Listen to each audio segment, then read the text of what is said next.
Welcome, everybody. Today we will be going over special purpose acquisition companies, also known as SPACs.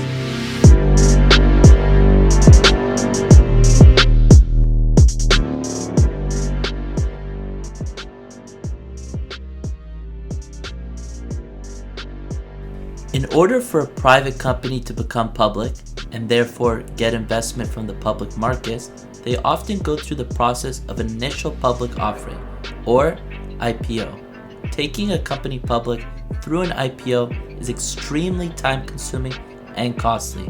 A company must hire law firms, investment banks, and expose their financials in depth to the public.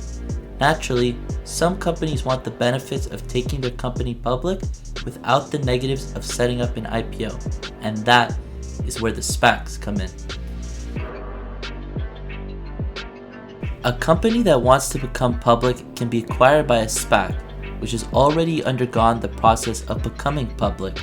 Investors who had previously bought shares in the SPAC will effectively now own shares in the previously private company that was acquired. A SPAC, sometimes called a blank check company, is a shell company with no commercial operations, but is created with the purpose of raising capital to then acquire or merge with a private company. When an IPO for a SPAC occurs, there are no stated targets for the acquisition as a result of regulatory requirements, but a target industry will be declared. Therefore, investors in the SPAC will not know what acquisition the SPAC will ultimately make. SPACs are often formed and run by high-profile investors, known as sponsors, and as such, the people investing in the SPAC are investing based on the belief they have in the sponsor.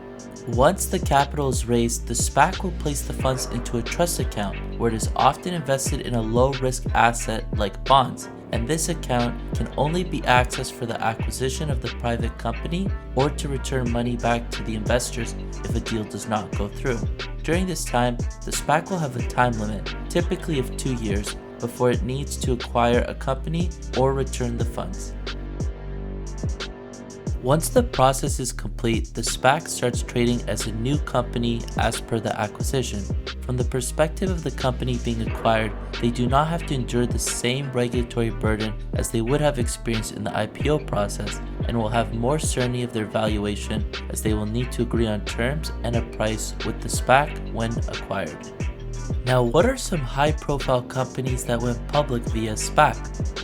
Rocket Lab USA Incorporated went public through a merger with Vector Acquisition Corporation, and gross proceeds to Rocket Lab totaled $777 million, combining funds held in Vector Acquisition Corporation's trust account and concurrent PIPE financing.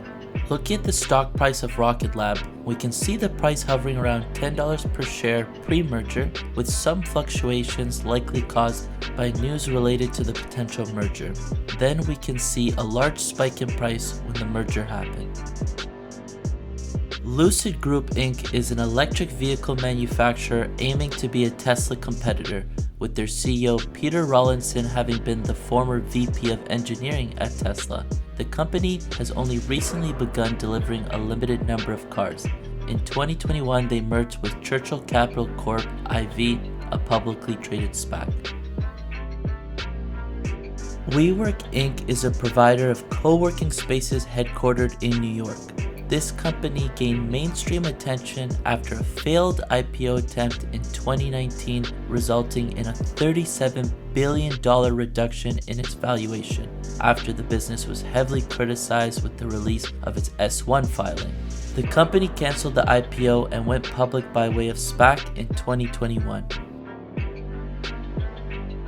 DraftKings, a sports betting company, went public through a reverse merger with Diamond Eagle Acquisition Corp., a SPAC, and SB Tech Global Ltd., a Europe-based company providing technology solutions for sports betting businesses. The combined company kept both DraftKings' name and its executive management. Nikola Corporations, a company associated with their CEO receiving charges of fraud after allegations surfaced from short sellers Hindenburg Research, also became a public company by way of SPAC. The prevalence of SPACs demonstrates that there is support from both companies and investors to participate, but what are some of their disadvantages? From the perspective of the company being acquired, the cost of a SPAC is not as cheap as it may seem.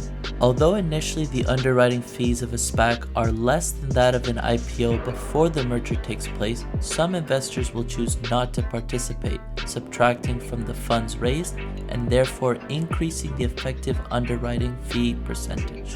From the perspective of the investor, the major disadvantage of the SPAC is the reduced regulatory oversight of the company going public. By going public through a SPAC, the company avoids the S-1 filing and publications of prospectus regulated by the SEC.